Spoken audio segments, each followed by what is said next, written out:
Boa noite. O livro A História da Igreja. Vamos continuar a partir desse ponto. Que serviço Atanásio prestou à Igreja? Vou aproximar mais aqui. Estamos dispostos a acreditar que, sob a bênção de Deus, ele foi o meio de preservar a Igreja da heresia ariana, que começava a extinguir do cristianismo tanto o nome quanto a fé no Senhor Jesus Cristo. O inimigo visava nada menos que um sistema sem Cristo, o que poderia levar, a longo prazo, ao total abandono do cristianismo. Mas o Concílio de Nicéia foi usado por Deus para derrubar seus maus intentos. A afirmação da divindade de Cristo e do Espírito Santo em igualdade com Deus, Pai, foi grandemente abençoada por Deus, então, e tem sido assim desde aqueles dias até hoje.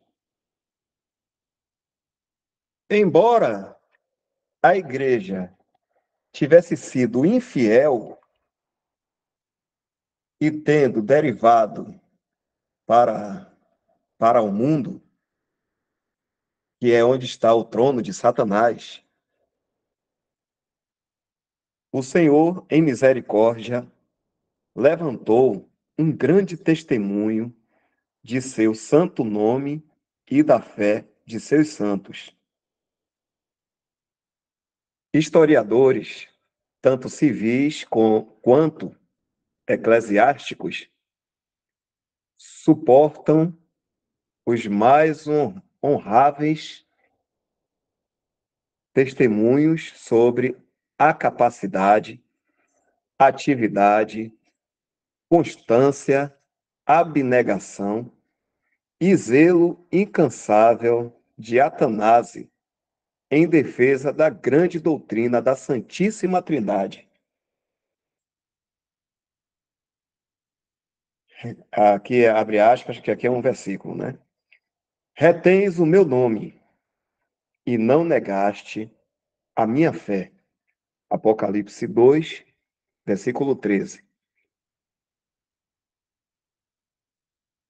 São palavras que se referem, sem dúvidas, à fidelidade de Atanásio e de seus amigos, e também dos fiéis em outros tempos. Os vencedores de que fala a carta a Pérgamo também estavam lá, sem dúvidas. Mas o Senhor não permitiu que eles fossem vistos ou registrados pelo historiador.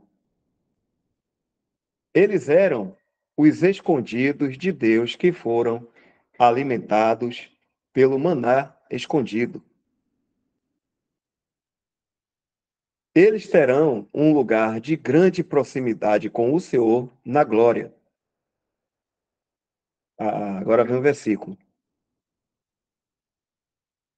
Ao que vencer, darei eu a comer do maná escondido, e dar-lhe-ei uma pedra branca, e na pedra um novo nome escrito, o qual ninguém conhece senão aquele que o recebe.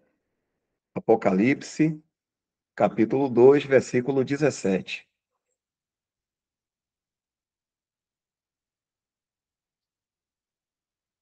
O cristianismo, sob o reinado de Graciano,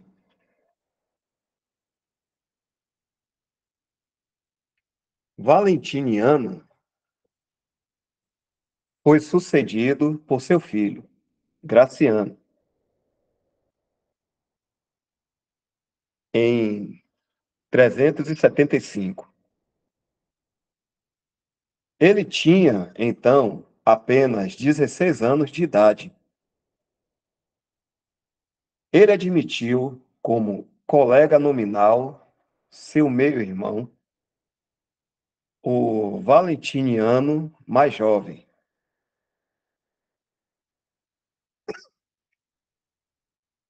E pouco tempo depois, ele escolheu Teodósio como um colega ativo, a quem ele concedeu a soberania do Oriente. Graciano tinha sido educado na fé cristã e dava evidências de ser um verdadeiro crente.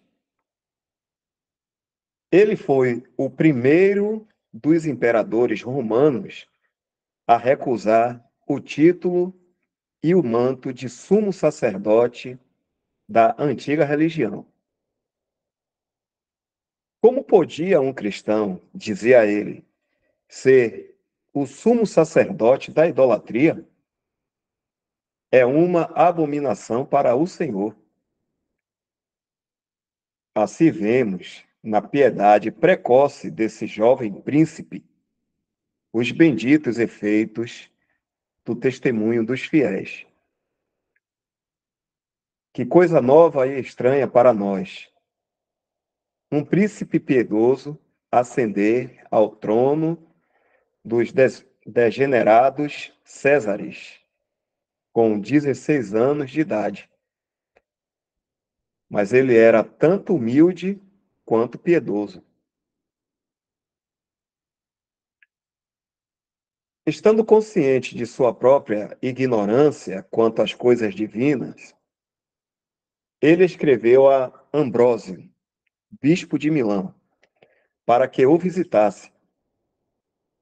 Venha, ele disse, para que você possa me ensinar as doutrinas da salvação, para alguém que realmente crê, não para que estudemos para contenções, mas para que a revelação de Deus possa habitar mais intimamente em meu coração. Ambrósio respondeu, no êxtase de satisfação: Excelentíssimo príncipe cristão, diz ele, modestamente, não foi a falta de afeição que até aqui me impediu de visitá-lo. Se, contudo, não estou contigo pessoalmente, tenho estado em minhas orações, nas quais encontramos, ainda mais, as atribuições de um pastor. O jovem imperador foi geralmente popular, mas sua ligação com o clero ortodoxo, o tempo que ele passava na companhia deles e a influência que eles ganharam sobre ele, especialmente Ambrósio, o expuseram ao desprezo de seus súditos mais belicosos.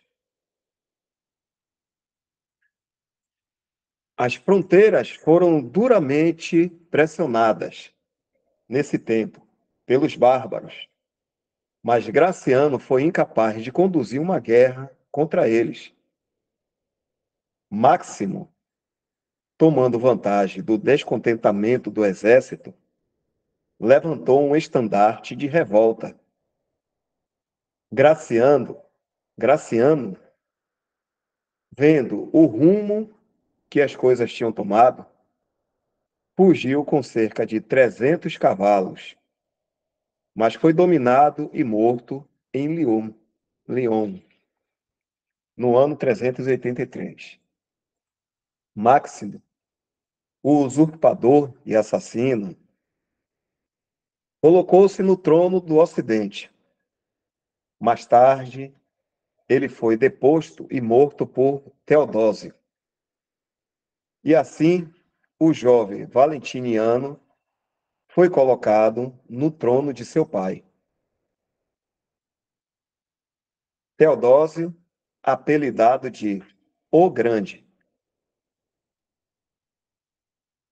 A medida de nosso interesse na história dos imperadores romanos deve ser proporcional ao conhecimento que eles tinham da verdade e do tratamento deles para com os cristãos.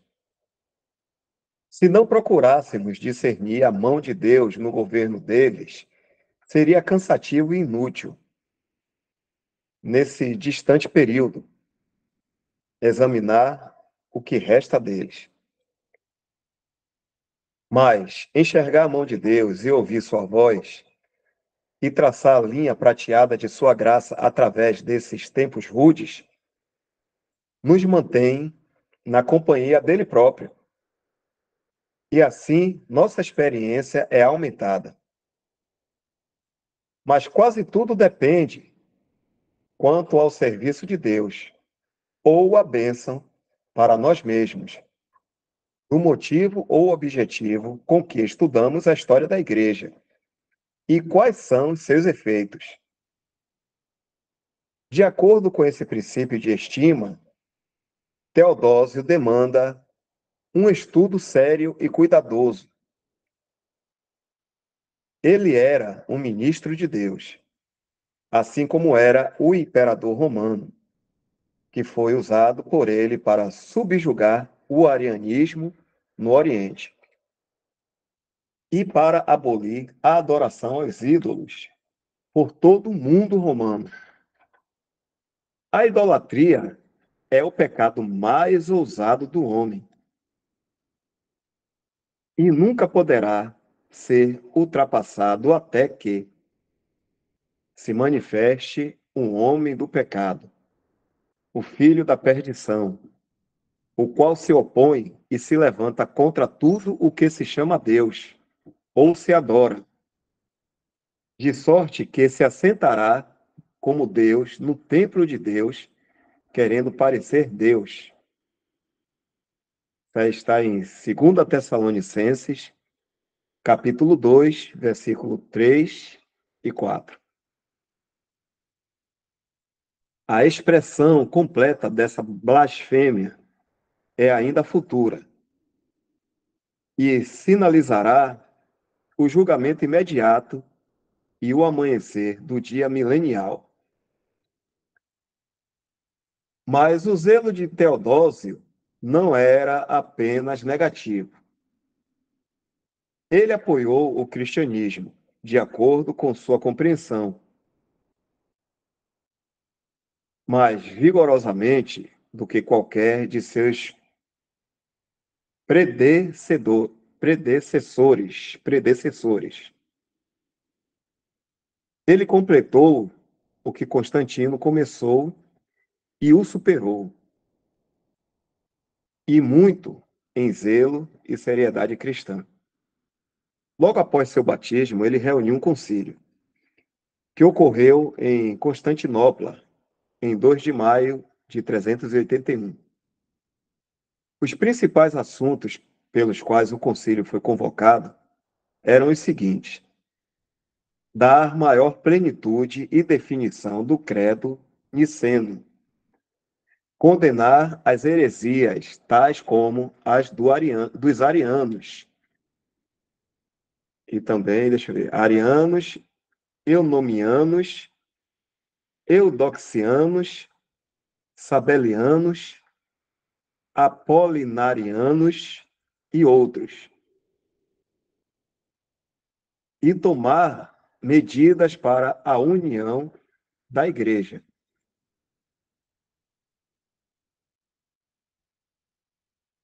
Mais um ponto aqui. Dá um intervalozinho rápido.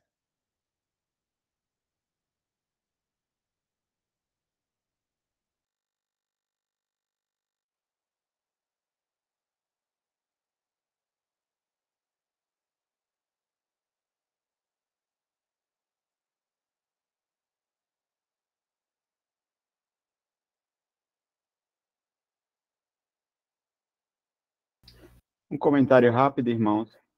É que é interessante o que o irmão falou aí sobre os vários... Sobe um pouquinho, Dal. Aí, pronto. Desce um pouquinho. É onde fala dos os minianos, eudoxianos, sabelianos, apolirianos e outros. Eu, eu creio que a maioria de nós, inclusive eu, não sabe dizer o que eram esses termos. Com certeza eram homens que seguiam algumas linhas de doutrinas de heresia. E é interessante que os ímpios, eles sempre se amontoam em grupos, não é? Não ficam sozinhos. Lobos normalmente têm suas ninhadas, seus bandos, não é? É uma característica de um lobo, de um ímpio. E o mais interessante é o que o Senhor vai fazer com eles quando, quando na consumação desse mundo, o Senhor vai colocar os condenados em feixes. Eu só quero achar a passagem assim, só um instante. Está em...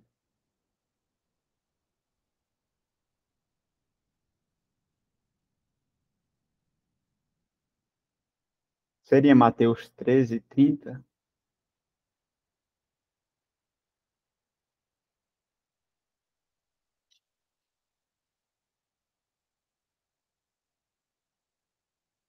Aqui, pronto, Mateus 13:30, isso. Isso a gente está falando o Senhor estava falando que o joio, o inimigo havia plantado o joio, não é? Então o Senhor, os ceifeiros vão perguntar se era para que fosse tirado o joio, só que o Senhor disse não. Aí ele disse assim, deixai crescer a ambos juntos, até a ceifa. E por ocasião da ceifa, direi aos ceifeiros, colhei primeiro o joio, atai-os em molhos para queimar, mas o trigo ajuntai-o no meu celeiro. Na consumação desse mundo, o Senhor não vai jogar os ímpios separadamente. Ele fala que eles serão ajuntados em molho para queimar. Então, o Senhor, ele é um Deus bom. Então, se os homens hoje, em vida, gostam de se ajuntar tanto para falar de suas heresias, para falar das suas blasfêmias contra o Senhor, nesses grupos, não é? Que normalmente tem algum título de algum homem, seja, sei lá, vou falar, qual foi os luteranos, por exemplo. Vamos falar que alguém começa a idolatrar Lutero pelo aquilo que ele fez, pelo que o Senhor abençoou ele para fazer, e começa a falar heresias. Logo, esses homens começam a se falar de luteranos, como o irmão colocou aí, euxodianos, sabelianos, apolinarianos. Apolinário, creio que era o nome desses apolinarianos, devia ser algum líder. Então, os homens, eles sempre têm essa necessidade de se amontoar para falar de suas heresias. E na consumação do mundo, na eternidade, o Senhor dará a eles o mesmo destino que eles quiseram. Eles serão amontoados em feixes e juntos sofrerão eternamente por todas as suas má doutrinas má doutrinas pelas suas palavras, não é? Porque se a gente hoje sente ira, sente grande desgosto por tudo que a gente ouve de má doutrina, imagine o Senhor que é perfeito. Então a gente pode descansar que no tempo certo o Senhor vai fazer justiça contra todas as palavras e contra todas essas pessoas. E com o tempo, a traça, ela consome o nome dessas pessoas. Pois, como eu disse, creio que nenhum de nós conhece alguma doutrina dessas que são faladas. Assim como no século futuro, ninguém vai lembrar daquilo que o testemunha de Jeová fala contra o Senhor, daquilo que o Mórmon fala, porque todos eles serão corroídos. A memória dos seus nomes, todas as suas doutrinas irão juntamente para o lixo. Só isso, irmãos.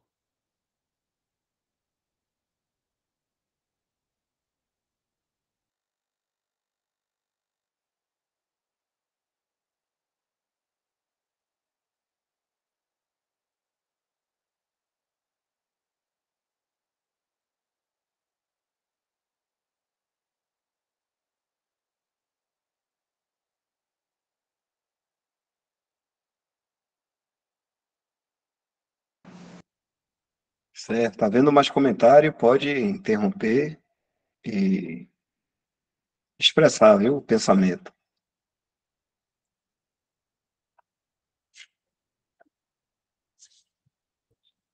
Vamos lá.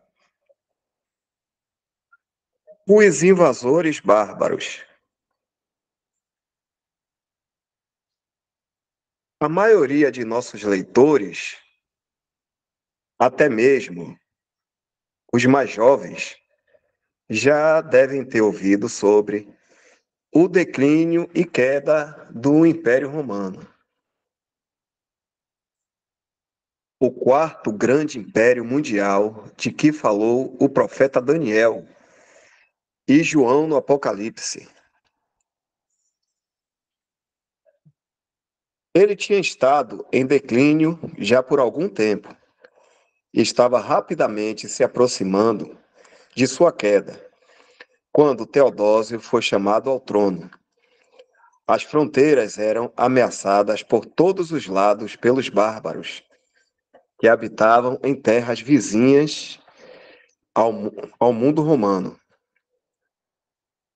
Nas costas de cada um dos grandes rios que limitavam o império, diz o decano Milman, apareceu uma hoste de invasores ameaçadores. Os persas, os armênios e os ibéricos estavam preparados para passar o Eufrates ou a fronteira oriental. O Danúbio já tinha proporcionado uma passagem para os godos. Atrás deles vinham os hunos, em enxames ainda mais formidáveis a se multiplicarem. Os francos e o resto das nações germânicas se aglomeravam junto ao Reno. Esta assustadora formação militar de invasão bárbara mostrará ao leitor de relance a então posição do Quarto Império e o quão fácil é para Deus quebrar em pedaços o ferro, assim como ele quebrou o cobre, a prata e o ouro.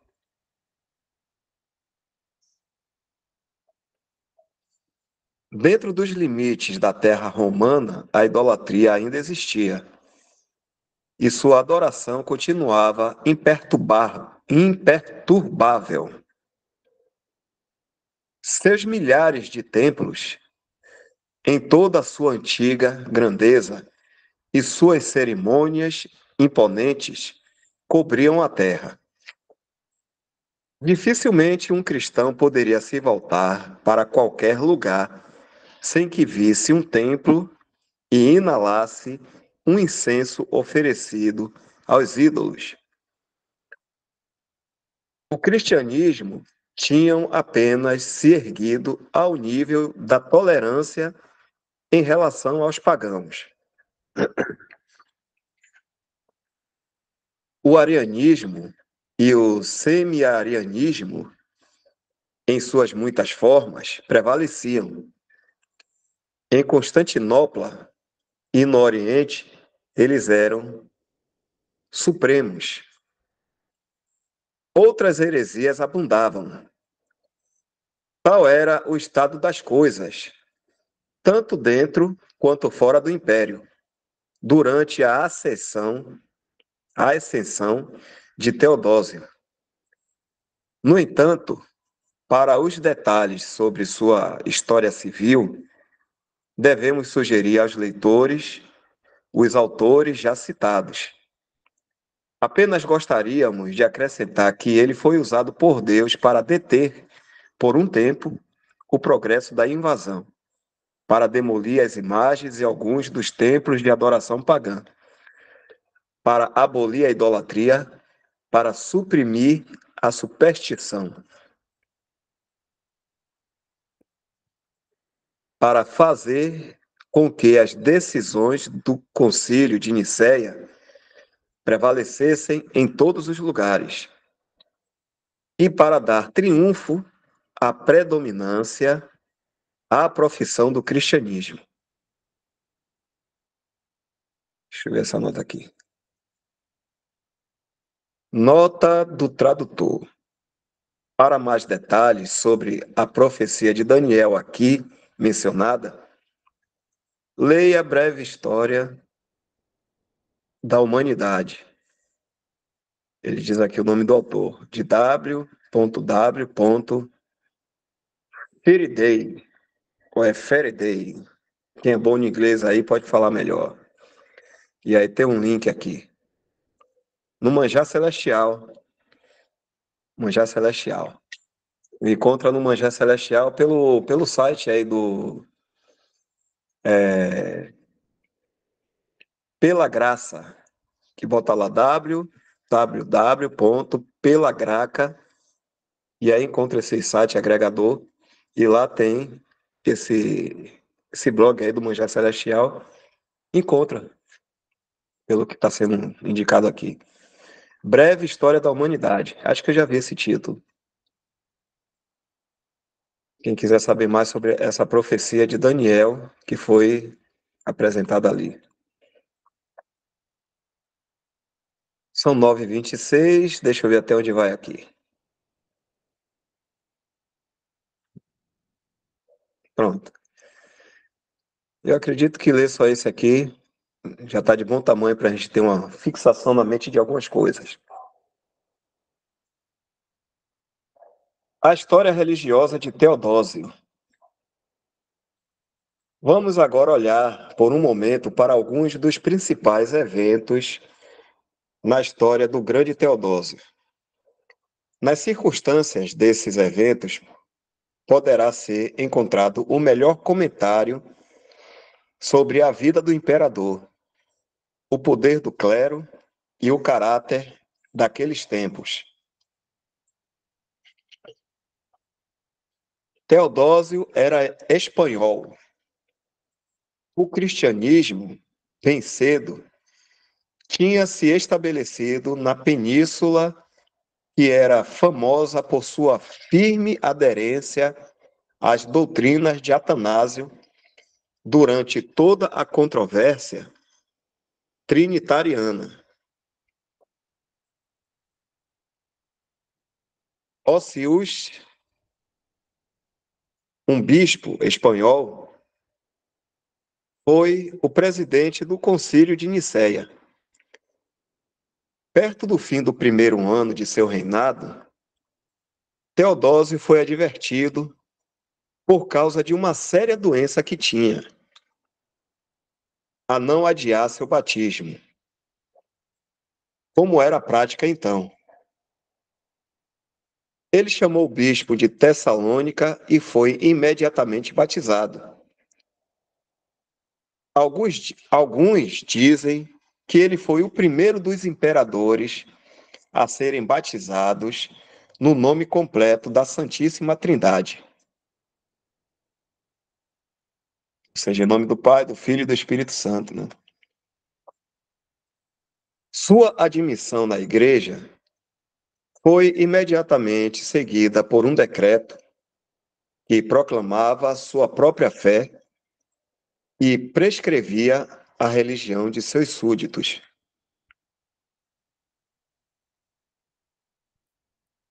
Abre aspas. É nosso desejo que todas as nações que são governadas por nossa clemência e moderação possam aderir firmemente à religião que foi ensinada por São Pedro aos romanos, de acordo com a disciplina dos apóstolos e a doutrina do Evangelho. Cremos na única divindade do Pai, do Filho e do Espírito Santo, sob igual majestade, e em uma piedosa trindade. Além da condenação da justiça divina, eles deverão esperar sofrer as severas penalidades que nossa autoridade, guiada pela sabedoria celestial, julgar conveniente infligir sobre os tais. Ponto. Tal era a ortodoxia severa e intransigente de Teodósio. Firmemente, embora enganado, ele acreditava que este era seu dever para que pudesse governar como um imperador cristão. E os bispos que ele consultava eram mais inclinados a aumentar do que suavizar sua severidade. Em uma ocasião, seu senso de justiça o determinou a ordenar que alguns cristãos reconstruíssem às suas próprias custas uma sinagoga judaica, que, em um tumulto, tinha sido destruída. Mas o vigoroso bispo de Milão interferiu e prevaleceu sobre ele para que anulasse a sentença, com o fundamento de que não era certo que os cristãos construíssem uma sinagoga judaica. Aqui, o bispo evidentemente falhou em uma questão de justiça comum. Ele era menos justo do que seu mestre imperial. Pronto, então a gente fica aqui, já são 21 horas e 32 minutos. Na próxima semana, segunda-feira, a gente continua aqui na História da Igreja, a partir desse ponto.